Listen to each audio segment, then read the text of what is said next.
मोदी जी कह रहे हैं पार्लियामेंट में कि आप सब लोग मिल गए तब भी इतनी सीटें नहीं आई जितनी अकेली भारतीय जनता पार्टी की थी। आप तो अकेले की बात कर रहे थे ना, 10 साल अकेला, मैं अकेला, फिर 56 इंच का सीना, तो हवा निकल गई। जिस तरह से ये लोगों ने शिवसेना को और शरद पवार जी की पार्टी को तोड़ा है, लोग उसका बदला लेना चाहते थे।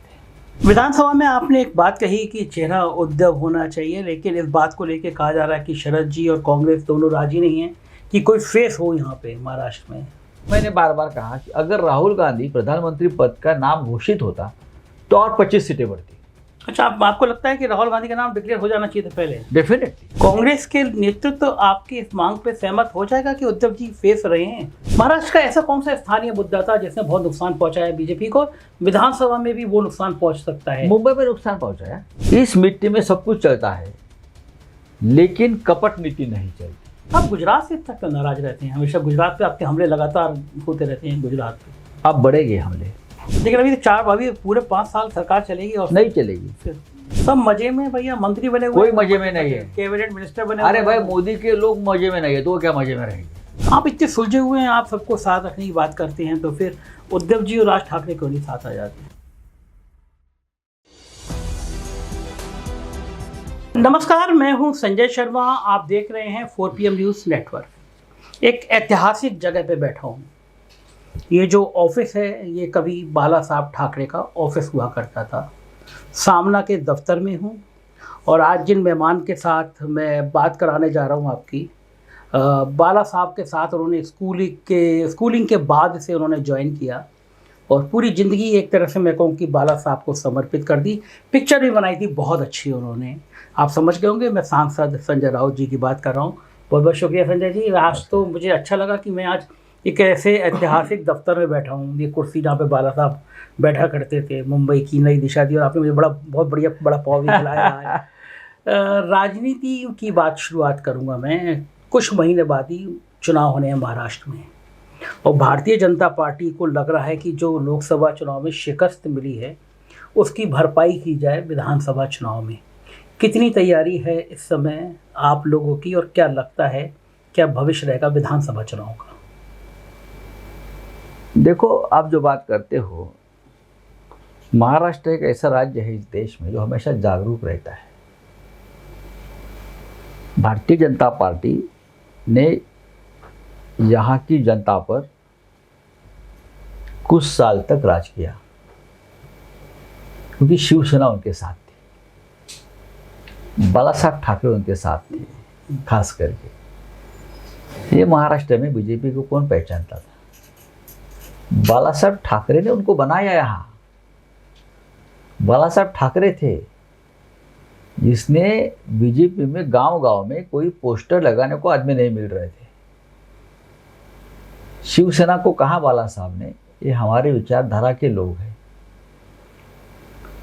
देश में अगर हम उनके साथ रहेंगे तो देश में हमारी विचारधारा की सरकार बनेगी, उसमें महाराष्ट्र का योगदान रहेगा, तो ये बड़ी बात होगी, तो आप उनके साथ काम करिए। नहीं तो कौन पूछता था? यहाँ तो कांग्रेस का गढ़ रहा हमेशा ही, आज भी है। शरद पवार साहब जैसे नेता रहे, वसंत दादा पाटिल रहे, बड़े बड़े नेता कांग्रेस के आज भी यहाँ है, आज भी है। लेकिन जब शिवसेना और बीजेपी मिलकर चुनाव लड़े तो यहाँ शिवसेना बीजेपी की सरकार बनती आई। लेकिन बीजेपी सब भूल चुकी है अभी। उनको लगता है कि बस हम हैं, मोदी की सिवाय देश में कुछ नहीं, भगवान है। लेकिन इस लोकसभा चुनाव ने ये दिखाया कि आप कुछ नहीं है भाई। यहाँ कांग्रेस रहेगी, शिवसेना रहेगी। एक साथ 48 में से 31 सीटें हम जीत ली। 8 सीटें बहुत नैरो मार्जिन से हम हार गए, उसमें से 4 सीटें आपने चोरी की है। चोरी की मतलब? जैसे देखिए कि पैसे की ताकत तो है, एडमिनिस्ट्रेशन के ऊपर कंट्रोल था। जैसे मुंबई की एक सीट है, मुंबई नॉर्थ, हमारी सीट को 48 वोट से हराया है, सिर्फ 48। डिक्लेयर हो गया था, वो जीत गया, 2700 वोट से जीत गया अमोल कीर्तिकर। बार बार रिकाउंटिंग और मुख्यमंत्री का हॉटलाइन चल रहा था रिटर्निंग ऑफिसर के साथ। रिजेक्टेड पोस्टल वोट काउंट किया, रिजेक्टेड पोस्टल वोट, और उनको डिक्लेयर किया। ऐसे बहुत सी सीटें हैं पूरे देश में है। मैंने परसों पार्लियामेंट में कहा 50 सीटें ऐसी है जो आपने चोरी की है, नहीं तो आप हार गए हैं। तो महाराष्ट्र में विधानसभा के चुनाव के हमें इंतजार है। जो बेईमान लोग हमसे गए उनको हमको हराना है। सरकार हमारी बनेगी, महाविकास आघाड़ी की। मोदी जी कह रहे हैं पार्लियामेंट में कि आप सब लोग मिल गए तब भी इतनी सीटें नहीं आई जितनी अकेली भारतीय जनता पार्टी की थी। तो आप तो अकेले की बात कर रहे थे ना, 400 पार। हम अकेले सब पर भारी की बात हो रही थी। तो आप क्यों आ गए बैसाखी के ऊपर? एक नायडू, दूसरा अपना नीतीश बाबू, हाँ, पीछे से चिराग पासवान ढोल बजा रहा है। आप तो अकेले की बात कर रहे थे ना, 10 साल अकेला, मैं अकेला, मैं अकेला। 56 इंच का सीना, तो हवा निकल गई। 240 पर फंस गए। 240 भी नहीं, मैं तो मानता हूँ 190 पर फंस गए। बाकी की चोरी है सब आपकी।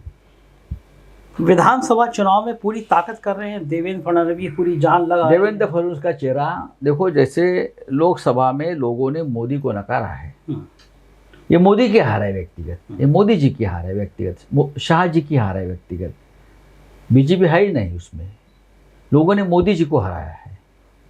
वैसे महाराष्ट्र में देवेंद्र फडणवीस का चेहरा नहीं चलेगा, लोग हराएंगे उसको। अच्छा, महाराष्ट्र में क्या लगता है आपको, ये जो हार हुई बीजेपी की, उसके पीछे कारण था कि उद्धव जी की सरकार को जिस तरह से तोड़ा गया, वो सहानुभूति थी लोगों की, मोदी जी के प्रति नाराजगी ज़्यादा थी? कौन सा फैक्टर ज़्यादा काम कर गया? जो देखिए, मोदी जी के प्रति नाराजगी तो बहुत थी, और जिस तरह से ये लोगों ने शिवसेना को और शरद पवार जी की पार्टी को तोड़ा है,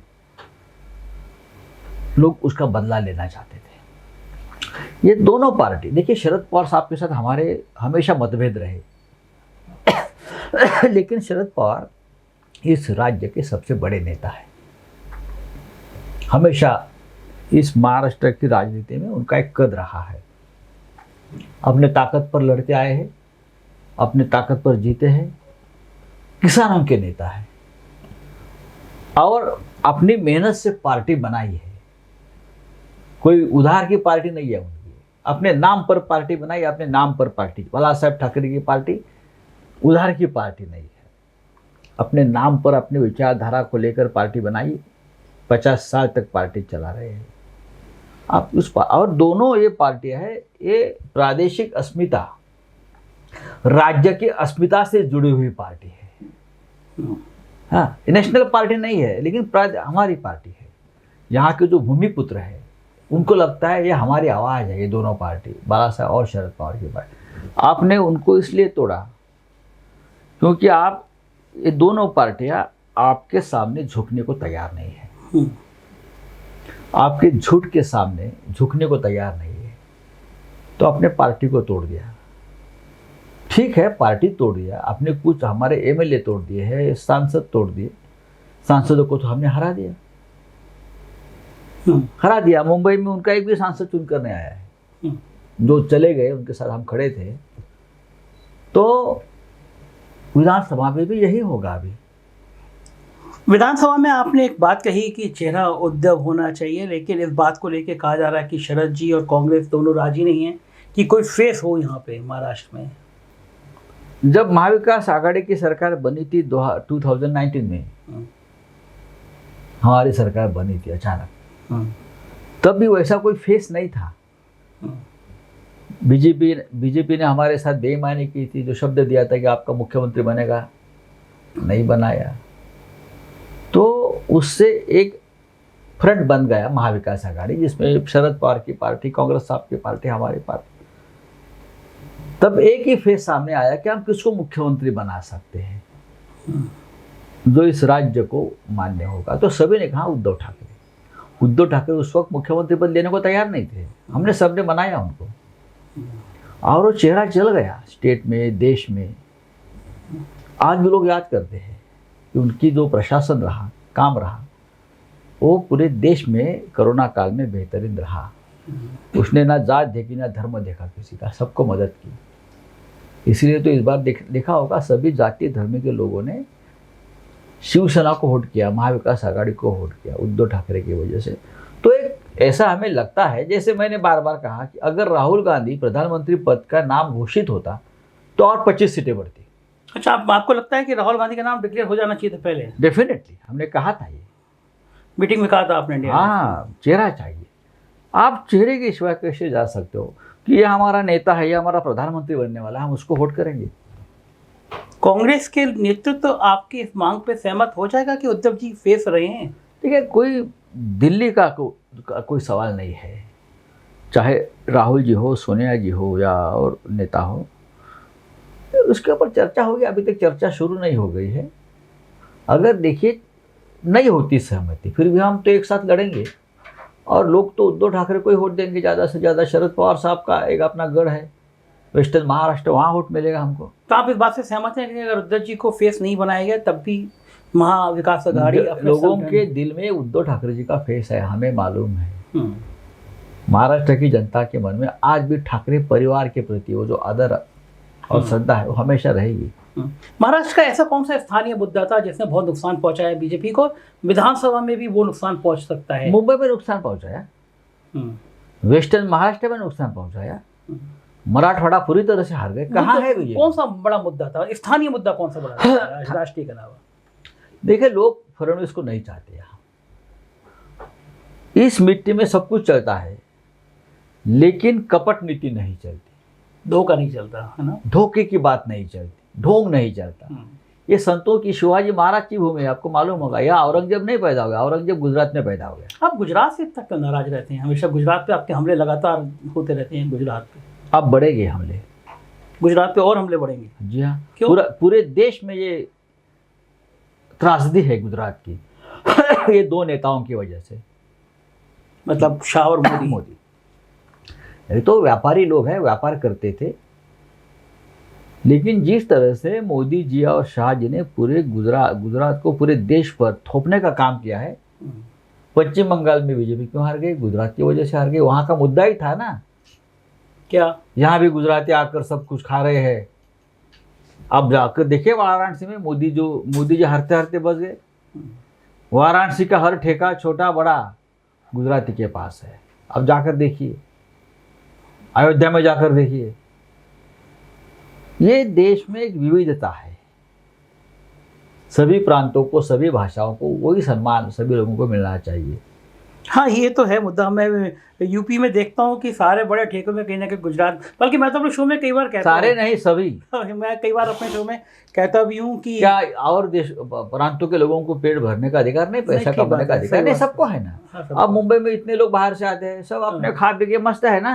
हाँ, सही बात, सबका हाँ, बोलते हैं आप खाओ पियो ऐश करो, लेकिन यहाँ के स्थानिक लोगों का सम्मान करो। ये लोगों ने मुंबई बनाई है, 106 लोग बलिदान हुआ है मुंबई के लिए, महाराष्ट्र के लिए। हम सब एक है, देश एक है। सही बात है, बिल्कुल ठीक बात। ये देश एक रहेगा ना। बाला साहब ठाकरे क्या करते थे हमेशा? ठीक है, ये मराठी लोगों की वगैरह ऐसा है, बाला साहब का एक ही मंत्र था, जियो और जीने दो, जियो और जीने दो, तुम भी जियो और हमको भी जीने दो, बस हम सब मिलकर जिएंगे और देश को बनाएंगे। ये बाला साहब का हमेशा मंत्र रहा। लेकिन आप इस तरह जब गुजरात पे हमले करते हैं, आपने औरंगजेब तब कह दिया कि औरंगजेब वहाँ पैदा हुआ। औरंगजेब की नीति है ना, वहाँ सब पर हमले करता है, साम्राज्यवादी, ना धर्म की, ना नीति, ना मानवता। औरंगजेब की तो यही रही ना हमेशा बात, अपने भाई को मारा, अपने बाप को मारा, किसके प्रति उनको प्रेम था? लेकिन मोदी जी शाह ने ऐसा क्या किया? ऐसा तो कुछ नहीं किया। पूरे देश में जाकर आप लीजिए, लोगों का मत लीजिए, क्या है गुजरात में जाकर डरे हुए हैं लोग। गुजरात में तो कोई देखा है, कोई मुख्यमंत्री का नाम आपको याद है गुजरात के? अरे 95 मैंने कई बार शो किया कि लोगों को पता ही नहीं होता है कौन में। पूरे गुजरात जनता को जो उनको सीएम का नाम, मंत्री का नाम मालूम नहीं, वहाँ आदेश है कोई किसी से बात नहीं करेगा। पूरा देश में डर का माहौल बनाया है लोगों ने। कोई जरूरत नहीं, आपके पास बहुमत है तो बहुमत का सम्मान करो, लोगों के साथ प्यार से रहो। अब 1 जुलाई से तो और नई आईपीसी लागू कर दी है, वो खतरनाक। पूरा सबको, ये देश को तानाशाही के खाई में ढकल दिया है। अभी 2024 के चुनाव ने उनको थोड़ा सा सुबुद्धि मिलनी चाहिए थी। लेकिन अभी पूरे 5 साल सरकार चलेगी और नहीं चलेगी। फिर आपको क्या मतलब, आपको लगता है सरकार पहले गिर जाएगी? ये सरकार 5 साल कार्यकाल नहीं पूरा करेगी। कारण? कौन उनके साथ काम करेगा? अरे नायडू जी हैं, नीतीश नायडू जी को तो हम ज़्यादा पहचानते हैं। कैसे? नीतीश बाबू को और हम ज़्यादा पहचानते हैं। क्या करेंगे वो ये लोग? कहाँ रहेंगे उनके साथ? आप देखो ना, उनके साथ इस प्रकार के जो लोग हैं, देखो चंद्रा बाबू की अपनी एक सोच है डेमोक्रेसी के बारे में, हमेशा वो संघर्ष करते आए हैं। नीतीश बाबू की तबीयत खराब है, ठीक है, लेकिन उनके साथ जो उनके साथी हैं वो उस जमाने से मैंने देखा है उनको, एक अलग विचारधारा के लोग हैं। सब मजे में भैया, मंत्री बने हुए कोई हैं, मजे में नहीं है। कैबिनेट मिनिस्टर बने अरे हुए भाई हैं। मोदी के लोग मजे में नहीं है तो वो क्या मजे में रहेंगे? मोदी के लोगों को क्या समस्या है? हाँ? मिनिस्टर हैं, मजे कर रहे हैं, कैबिनेट मिनिस्टर हैं। आप क्यों कह रहे हैं कि उनको मजे नहीं? किसको मजे है? सारे मंत्रियों को, जो कैबिनेट मिनिस्टर बन जाएगा उसको मजे ही मजे। कोई मजे में नहीं है, सब सजा काट रही है कैबिनेट में। मिनिस्टर होने के बाद वो सजा काटते हैं, मुंह नहीं खोल सकते, बात नहीं कर सकते किसी से। हमने दिल्ली में अभी नहीं, मैं 25 साल से एमपी हूँ। मैंने दिल्ली देखी है कांग्रेस के ज़माने में, कैसा खुला माहौल था, खुला वातावरण था। एक दूसरे के पास जाना है, खाना है, बैठना है, चर्चा करना है, मंत्री के पास जाकर बैठना है, मंत्री खाना खिलाता है। कांग्रेस का आज अगर विरोधी पार्टी का सांसद मिलता है कॉरिडोर में, लॉबी में, तो ये लोग डर के मुंह छुपा के जाते हैं, कहीं मोदी जी के लोग न देखे कि मैं शिवसेना के सांसद से बात कर रहा हूँ या किसी विरोधी कांग्रेस के बात कर रहा हूँ। आपने कभी देखा होगा राहुल गांधी जी ने क्या कहा कि राजनाथ सिंह डरते हैं मुझे नमस्कार करने से। राजनाथ सिंह कभी सामने आते तो नमस्कार करते थे, हाल पूछते थे, लेकिन अभी राजनाथ सिंह राहुल गांधी जैसे नेता, जो अब नेता प्रतिपक्ष है, गांधी परिवार का चिराग है, उनसे डरते हैं नमस्कार करने में। ये हालत सबके है। तो ये आपको लगता है कि 240 पे आने के बावजूद भी इतनी डिक्टेटरशिप बची है, इतनी तानाशाही बची है? देखिए, ये डिक्टेटरशिप का एक होता है, जो एक दिया होता है ना, जब बुझता है तो भाप कर बड़ा हो जाता है और बुझ जाता है बुझने से पहले। वैसा हो रहा है उनका। तो आपको एक बड़ा मुद्दा, मैंने कल मुंबई में मैं कुछ लोगों से बात करी, स्थानीय लोगों से, उनको एक दर्द ये भी है कि यहाँ की बड़े उद्योग गुजरात शिफ्ट कर दिए गए। हाँ, क्या ये विधानसभा चुनाव में ये भी बड़ा एक मुद्दा रहे? लोकसभा में ये मुद्दा बना, उसका फायदा हो गया ना। लोकसभा में ये तो मुद्दा बना था, यहाँ से सब कुछ लूट कर पकड़ कर गुजरात लेके। देखिए, गुजरात का विकास होना चाहिए। गुजरात की आप सोने की द्वारका बनाइए, पूरी गुजरात सोने से बनाइए, हमें कोई तकलीफ नहीं है, लेकिन दूसरे स्टेट को उसके ऊपर डाका डालकर मत करिए। अगर यूपी में कोई चीज़ बन रही है तो यूपी में रहने दो, यूपी से उठाकर गुजरात में मत लेके जाए। अभी देखो, योगी जी ने कहा था मैं फिल्म सिटी बनाऊंगा, उत्तर प्रदेश में आए थे, हमने स्वागत किया। अगर योगी जी फिल्म सिटी बनाते हैं और लोगों को फायदा होता है, रोजगार मिलता है, तो होना चाहिए। योगी जी ने नहीं कहा कि यहाँ से उठाकर मैं यहाँ लेके जाऊंगा। यहाँ आए, लोगों से बात की, बच्चन साहब से लेकर सभी से मार्गदर्शन लिया, और बाकी मैं 400 एकड़ में क्या फिल्म सिटी बनाऊंगा। अरे अच्छी बात है, देश में एक अच्छा प्रोजेक्ट बनता है, लेकिन गुजरात की बात होती है तो सब कुछ यहाँ से उठाकर रेडीमेड मैं वहाँ लेके जाऊंगा, मैं खुद नहीं बनाऊंगा। झगड़ा यहाँ है। एक लंबा झगड़ा रहा भी है महाराष्ट्र और गुजरात के बीच में, उस झगड़े को फिर हवा देने का नहीं, वो झगड़ा नहीं है, देखिए हो गया, हो 2 स्टेट बन गए, फिर भी हम एक साथ रहे, भाई जैसे रहे। मुंबई में तो देखा आप, कितने गुजराती हैं हमारे साथ रहते हैं, काम करते हैं, रहे भी। लेकिन जब से मोदी शाह की एंट्री हो गई, तब से ये झगड़ा शुरू हो गया फिर एक बार। आप इतने सुलझे हुए हैं, आप सबको साथ रखने की बात करते हैं, तो फिर उद्धव जी और राज ठाकरे क्यों नहीं साथ आ जाते? देखिए, राजनीतिक झगड़ा है क्या? नहीं, this is not a political issue, ये फैमिली मैटर है। राज ठाकरे जी मोदी जी को सपोर्ट कर सकते हैं, फिर उद्धव ठाकरे को बिन शर्त सपोर्ट क्यों नहीं कर सकते? अनकंडीशनल सपोर्ट अभी दिया ना, unconditional support to Modi and Shah. जिस मोदी और शाह को मैं मुंबई में पाँव नहीं रखने दूंगा, ये कहा था राज जी ने। राज हमारे मित्र है, कहा था, महाराष्ट्र में जनता ने ध्यान रखना चाहिए, दोनों महाराष्ट्र के शत्रु है। इस चुनाव में राज ठाकरे जी ने मोदी और शाह को अनकंडीशनल सपोर्ट दिया। फिर ये अनकंडीशनल सपोर्ट अपने भाई को क्यों नहीं दिया? भाई वो भी लड़ रहा है मोदी शाह से। तो ये सवाल आप उनसे पूछिए। वो इस बार विधानसभा चुनाव में भी आपका विरोध करेंगे तो नुकसान तो होगा ना आपको भी? नहीं, 25-30 साल से वो विरोध कर रहे हैं, लेकिन हम पार्टी ही पार्टी। उनकी पार्टी कहाँ है मुझे बताइए ना। अगर वो देखो, राज ठाकरे बड़ा नेता है इसलिए कि वो ठाकरे है, क्योंकि वो ठाकरे है तो लोग किसी भी ठाकरे को सलाम प्रणाम करते हैं। यहाँ उपकार है लोगों के ऊपर, इस परिवार का, महाराष्ट्र की जनता के ऊपर, तो आपको सलाम दुआ मिलेगी सबकी। लेकिन आपकी पार्टी कहाँ है? आपकी पार्टी क्यों नहीं खड़ी कर पाया? आप दूसरे के सहारे क्यों जीते हो? एक जमाने में जब आपकी पार्टी बनी थी, लोगों ने आपको समर्थन दिया था, आपको बहुत बड़ा वोट परसेंटेज हमारा छीन लिया था आपने। बाद में क्या हो गया? नहीं कर पाए तो लोगों ने आपको रिजेक्ट किया है। बीएमसी को लेकर आप लोगों ने कुछ आंदोलन नहीं, बड़ा आंदोलन खड़ा नहीं किया? बीएमसी को चुनाव नहीं हुए? बीएमसी क्या, यहाँ की हर जो लोकल बॉडीज है वही चुनाव नहीं हो रहा है। कोई बीएमसी क्या, नासिक नहीं, ठाणे नहीं, कल्याण डोंबिवली नहीं, पुणे नहीं, नागपुर नहीं, कहाँ चुनाव? ये लोग चुनाव लेते ही नहीं, डरते हैं। जिला परिषद नहीं, पंचायत नहीं। विकास कार्य प्रभावित नहीं हो रहे होंगे? डेफिनेटली हो रहे लेकिन उनको कहाँ चिंता है? ये एडमिनिस्ट्रेटर बिठाया है और लूट चल रही है। इस समय बीएमसी में ये डेमोक्रेसी मानने वाले लोग नहीं है। पंचायत राज की जो संकल्पना है, हाँ, डिसेंट्रलाइजेशन ऑफ पावर, ये वो मानने को तैयार नहीं ना। एक आखिरी सवाल, शिंदे साहब का भविष्य कैसा रहेगा विधानसभा चुनाव में? लोकसभा चुनाव में बाल बच गए। कैसे बच गए? क्या है, अभी विधानसभा चुनाव में उसका पूरा फैसला हो जाएगा।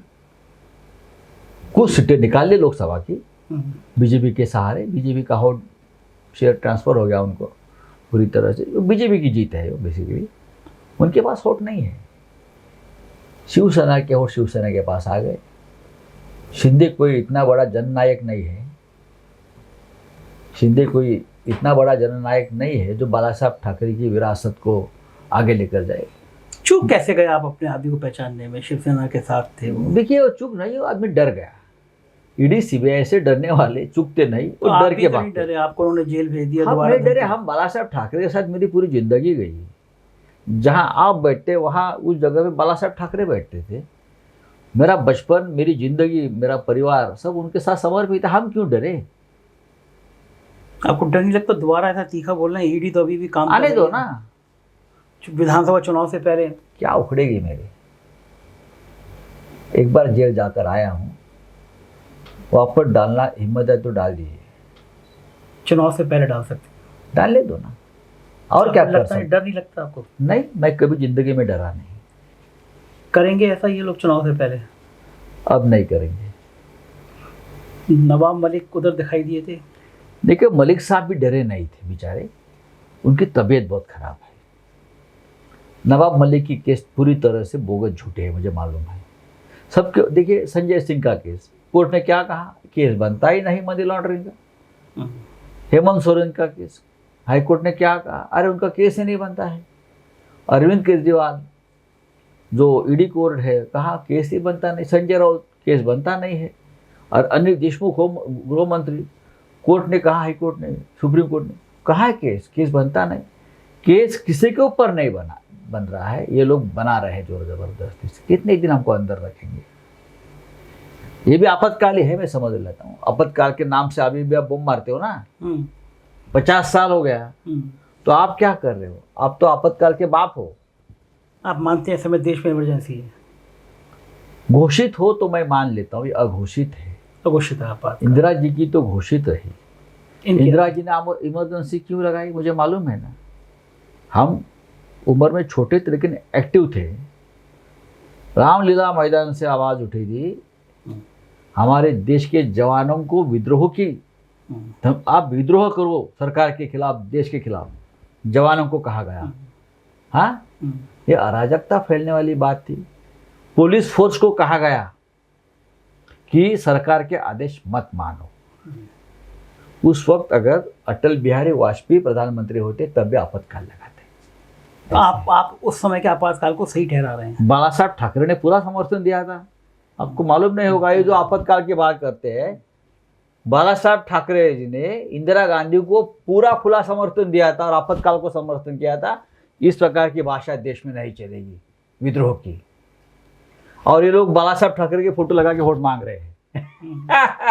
बहुत शुक्रिया संजय जी इतनी अच्छी बात करने के लिए। ये थे संजय राउत जी और बातचीत कर रहे थे हमारे साथ और विभिन्न मुद्दों पर, महाराष्ट्र के चुनाव पर। कुछ महीनों बाद महाराष्ट्र के चुनाव हैं और यूपी के बाद सबसे ज़्यादा 4PM महाराष्ट्र में देखा जाता है। तो हम महाराष्ट्र के चुनाव की बहुत खास कवरेज करेंगे अगले कुछ दिनों में। तो देखते रहिए 4PM। अपनी राय बताइएगा, ये बातचीत कैसी लगी। चैनल को ज्वाइन और सब्सक्राइब करिएगा। शुक्रिया, थैंक यू।